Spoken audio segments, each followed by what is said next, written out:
कर्मयोगी साधक उन संपूर्ण इंद्रियों को वश में करके मेरे परायण होकर बैठ, क्योंकि जिसकी इंद्रियां वश में हैं उसकी बुद्धि स्थिर है।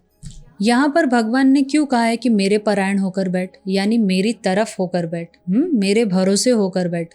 क्योंकि भगवान को जब तक हम आत्मसमर्पण नहीं करेंगे तब तक हम इस भवसागर से पार नहीं हो पाएंगे। तो इसीलिए गुरु और हरि दोनों का आत्मसमर्पण होना बहुत ही ज़रूरी है इस भवसागर से पार होने के लिए। इसलिए भगवान ने कहा है कि अपनी इंद्रियों को कंट्रोल में करते हुए और मेरे परायण होकर बैठो। तो सीधी सी बात है, हम एक सांसारिक छोटा सा एग्जाम्पल ले सकते हैं कि जब हम सात्विक भाव से रहते हैं तो हमारा मन पूजा पाठ में लगता है, और जब हम रजोगुण हम पर आ जाता है तो हम तुरंत संसार में चले जाते हैं। और आप देखेंगे कि जब भी हम व्रत उपवास भगवान के नाम से रखते हैं तो हम निराजल निराहार वो व्रत हम पूरा 24 घंटे कर लेते हैं कि नहीं?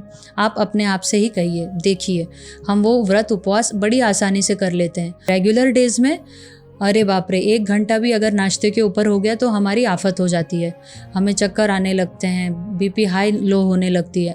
आप खुद नोटिस कीजिए अपने लाइफ में। तो इसका मतलब मैं इस लिंक ये बोल रही हूँ, ये बताना चाह रही हूँ कि अगर हम जब 1 दिन का व्रत उपवास भगवान के नाम पे रखते हैं तो हम वो 24 घंटे बिना जल के बिना खाए आराम से रह लेते हैं। लेकिन और बाकी के दिनों में हम अपने दम पे रहते हैं ना, कि मैं में रहते हैं हम, इसलिए हम 4 बार दिन में खाते हैं और थोड़ा भी 5-10 मिनट भी ऊपर नीचे होता है तो हमें चक्कर आने लगते हैं। तो ये मैं छोटा सा एग्जाम्पल इसलिए दे रही हूँ, जैसा कि भगवान ने अभी यहाँ पर कहा कि तू मेरे परायण हो।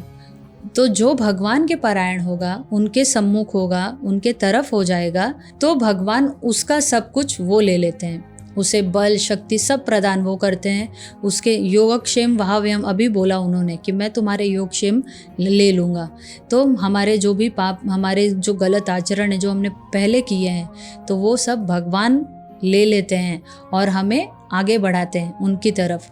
क्योंकि हम जब भगवान तो हमें देख ही रहे हैं, वो हर पल हर क्षण हमें देख रहे हैं। हमारा 1 कदम बढ़ता है और वो 1000 कदम हमारी तरफ आते हैं। तो इसलिए हमें हमेशा भगवान के सानिध्य में, उनके साथ में ही रहना चाहिए।